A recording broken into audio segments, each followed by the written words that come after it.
the NICU. Back at the NICU, and they don't take babies like that have already been out and exposed to like regular outside, because they're like considered like dirty babies. They're not calling your baby dirty, but they're just saying like they've been exposed to the outside already, so they don't typically take babies like that. They called up to that NICU, and that NICU was like, bring him back here. So we were just like, oh my goodness, okay, perfect. So he's gonna go back to the NICU.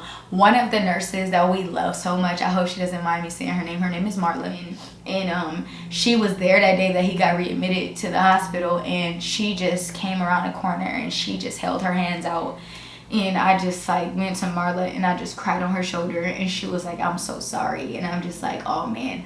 And she gave him a hug and she comforted both of us, and that was like difficult too, because it's like, oh my goodness, we're back right in the same position that we were a week ago. Literally 1 week from that day we were back.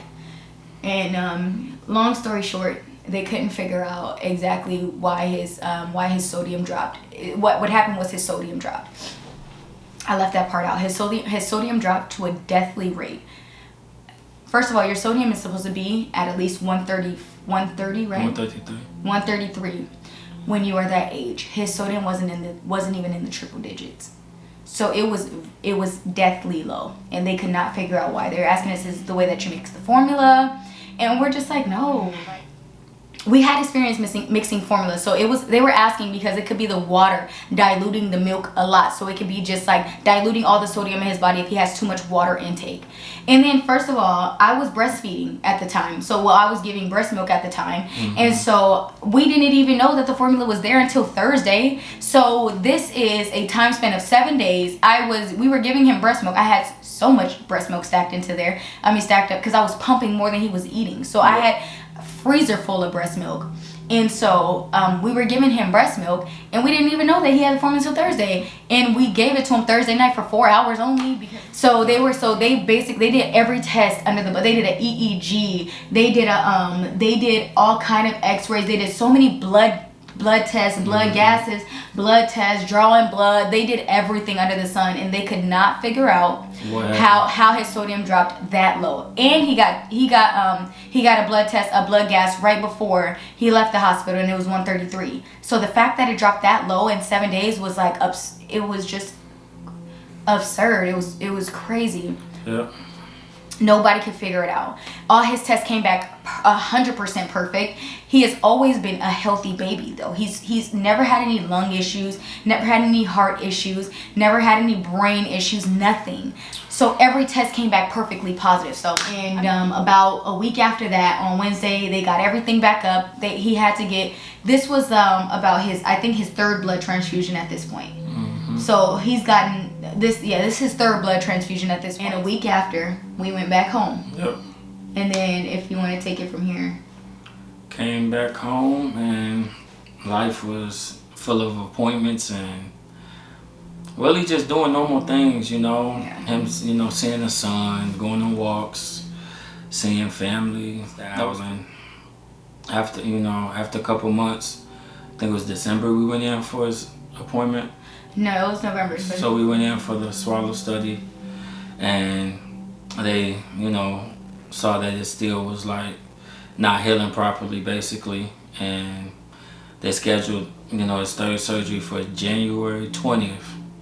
So the surgeon came into that room and told us, unfortunately, it seems as if it's not, healing properly. So I hate to be the one to break it to you, but we're gonna have to go back in there and see if we can redo it, and hope that And he was like, my guess is that it's not really too much scar tissue around it.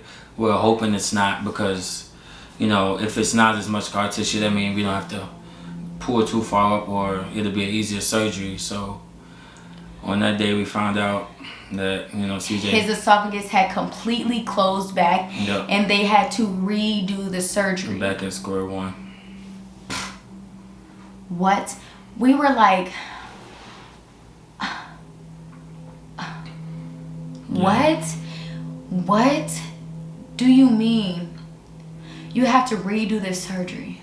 My baby was at home with us October, November, December.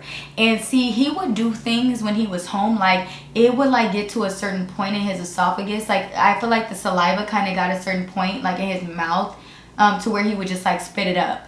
But like we never thought that his esophagus was, first of all, we're not surgeons anyway, so how would we know? But like we never thought that his esophagus closed back up. We just thought that that was just like acid reflux or something that had to do with, even though we were giving him his acid reflux medicine, we just thought that it had to do with just his esophagus being repaired and maybe not being all the way healed.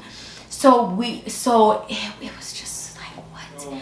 You know, he gets the surgery done, everything went great. So like Thursday of the week, of that same week, so it's like the 25th, and you know, we're sitting with CJ and she's holding him, and you know, the nurse was like, you know, yeah, he's, you know, breathing tube and stuff is coming out, we're doing good, you know.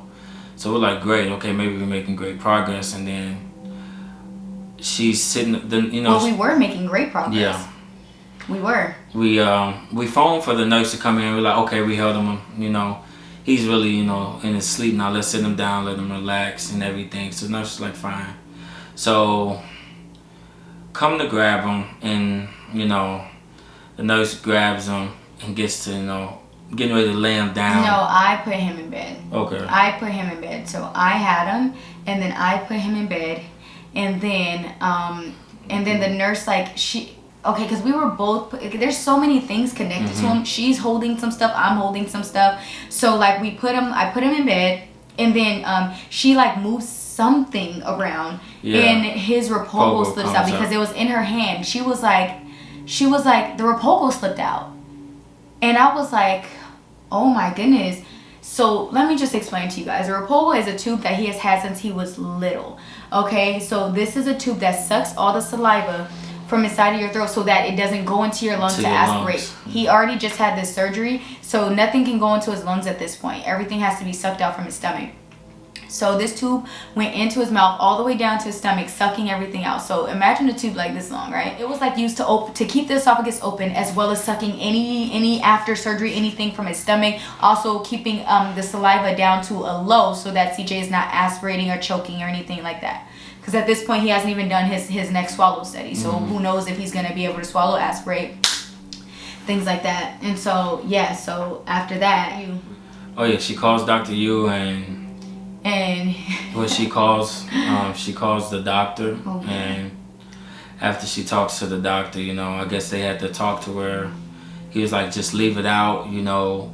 The surgeon, because the doctor couldn't, we don't want to put that on him. The doctor can't really decide that. But the surgeon was just like, if it's already out, keep it out. Leave it out. First of all, he was so mad at this nurse. He said, what did you guys do? How did you guys let this Rapogel come out? Why wasn't it secure? Right? Why wasn't it secure enough for you guys to not take it out? And I mean, for it not to slip out. And he said, just leave it out.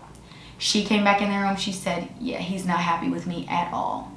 So I was just like, oh my goodness. I was thinking maybe, you know, it was my fault. But then she was just like, no, like, I'm sorry. It should have been properly secured. And it wasn't, which I knew. But of course, it's like natural to be like, dang, was it me or was it, you know? So, you know, we're still, you know, uppity about swallow study, still, you know, feeling good about it. And CJ gets the swallow study done, and I'm in the back, she's in the front next to CJ, just standing there with him. I'm watching from the back, and as you can see, that it's still not going down the right to the pouch. Normally we'll go like that if it's going to the pouch, but it went like that.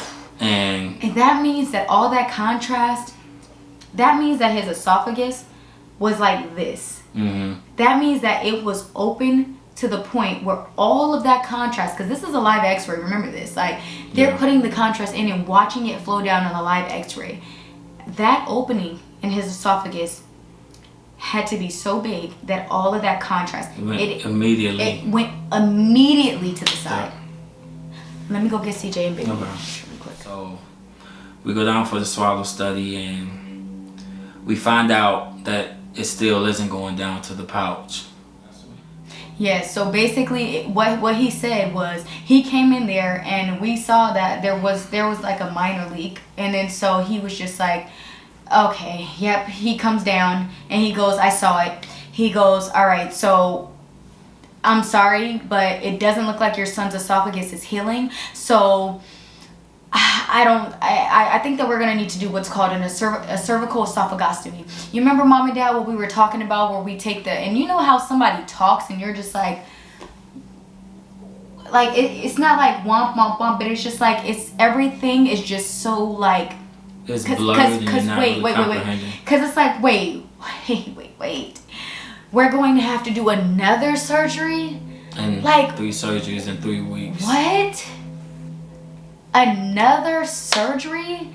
Like, we were supposed to be in the hospital for this surgery for like at most 2 to 3 weeks. This is like almost to a month.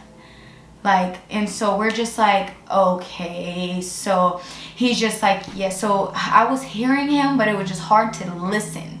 I can't explain it. It was so hard to listen. And he was just like, because I just couldn't believe that he was saying that CJ was going to have another surgery. Mm-hmm. We were not expecting that. So he was just like, all right, so we're going to have to do what's called a cervical esophagostomy. And I said, whoa. I literally said, whoa. Can we just wait a little longer? Like, maybe it just hasn't healed all the way.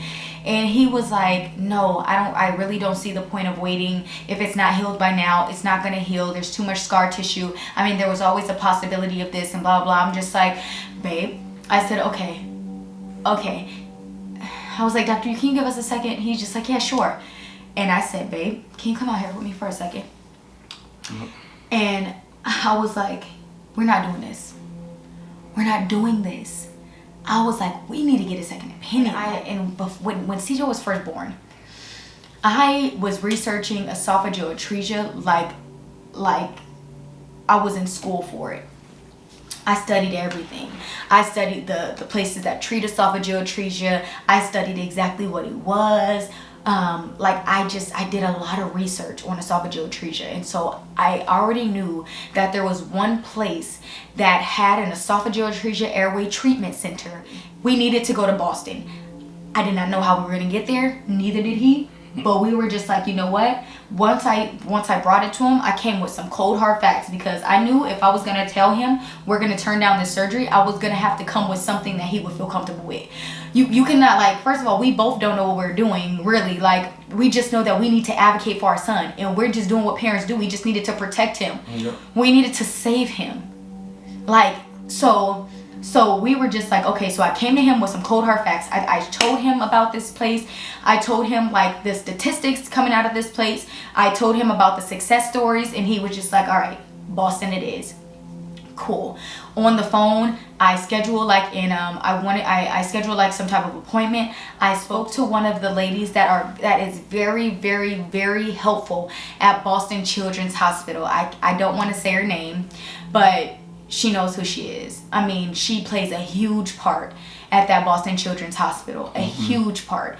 And so I spoke to her. She called me so quickly because she wasn't available at the time. And so I believe somebody just sent up a message to her, just basically said, hey, they really need your help. Can you go ahead and give them a call? She called me immediately, like about in 30 minutes after that. We talked, and she was basically telling me, hey, this is how you're going to have to do it if you're going to have to do it. It's going to be hard. We were in the hospital that we were in was a very, very hard hospital to get transferred out of. So we were just like, okay, we passed on this surgery. The leak is not at this point, we're just like, the leak is not going to heal. So we really don't have long to figure out exactly what we need to do. We just know that we need to do something. So a couple of people that we spoke with, they were pretty they were some big guns where we were, okay?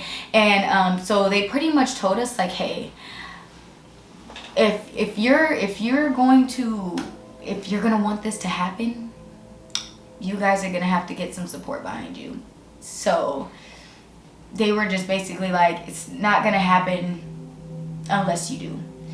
And so we were just like okay, so they were just like, you know, a lot of people that we spoke to were just like, do you have a social media? And we were just like, we heard it a couple times, and we were just like, no, we're not gonna post, like we can do this, like, you know, and then we just kept hearing it. Kept hearing, you guys are gonna have to use your social platform to spread awareness to this. You're gonna have to branch out and get some push behind y'all. It's just what's gonna have to happen if you guys want the help if you guys want to get your son the help that he needs. And so we were just like, oh my goodness. So a couple days went by, and it was just honestly like, okay, you know what? We need to take our feelings out of this. If this is gonna be what's gonna help CJ, we gotta do it. We have to do it. We have to do it. And he kind of just told me like, come on, like, you know, because he's like so cool, calm, and collected. And I'm just like, oh my God, what are we doing? Like, first of all, we ain't posted on social media like over a year or something, going through this whole thing, and nobody really knew except for close family and friends. Yep. But it's just like we have to post, and we have to say, or we have to basically we have to tell his story, because we needed to tell our story so people understand why we needed their help. So we had to just come up with it. And we had to just really open up our hearts and place it right there on that post in hopes that we get the help that we need to help our son. So we made a post. I was at work and I was at home and I was on the couch, and I just was adding to the post, taking stuff away, writing more, taking it away, writing more, having him proofread it 45 times, because I'm just like, I need them to know, I need you guys to know that we don't want any money. We don't want anything. We just need help to help our son. And so we just wanted it to be as authentic, as humble, as truthful as we could. So I didn't want it to be too much. I just wanted it to be what it was. And so he helped me out with that a lot, and we came together on some stuff and brainstormed, and we came up with the post, and we posted the post, and all of our family was on board. All of our family was just like, as soon as y'all post, let us know when to go, and we gonna post, because we know that this is the only way that we're gonna get CJ the help that he needs. He sent the post to his family. I sent the post to my family. They sent the post to everybody else. I mean, like, and then you guys. Whew, you guys helped us so much. And the amount of prayers and love that we received from you guys was out of this world. Definitely we could not believe it. And it was in the first couple hours. Yep. It was in the first couple hours where we were having so many hashtags in our posts, so many reposts, so many people sharing it on their stories, liking it, commenting, sharing, help out, wanting to do anything that we needed. This, I might have a connection. Let me see if I can get in contact with who I know, and I'm gonna get back in touch with you. But you also keep us posted.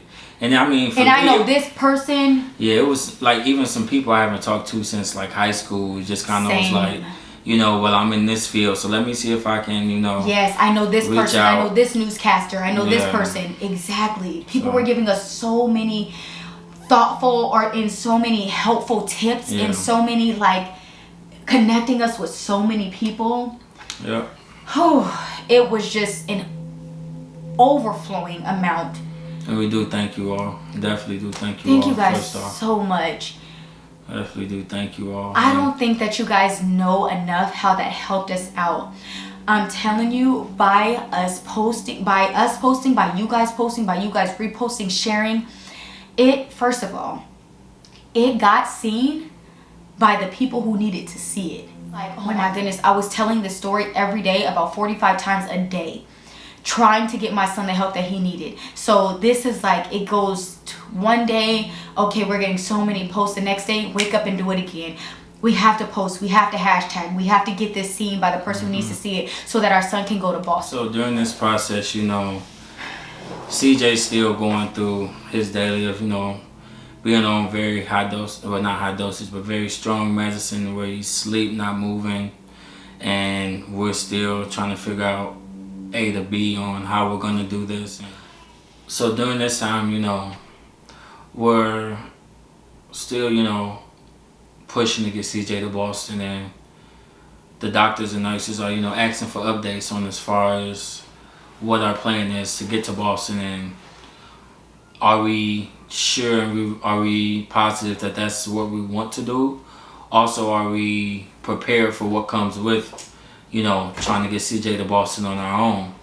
And this went on for about 4 or 5 days, and this is after post, and this is after receiving so much help and support. We're still pushing, and it comes to the weekend to where they're like, okay, you know what, it's the weekend, let's just schedule another swallow study for him, just to see, at this time, if the leak had went away or if anything had gotten better during time.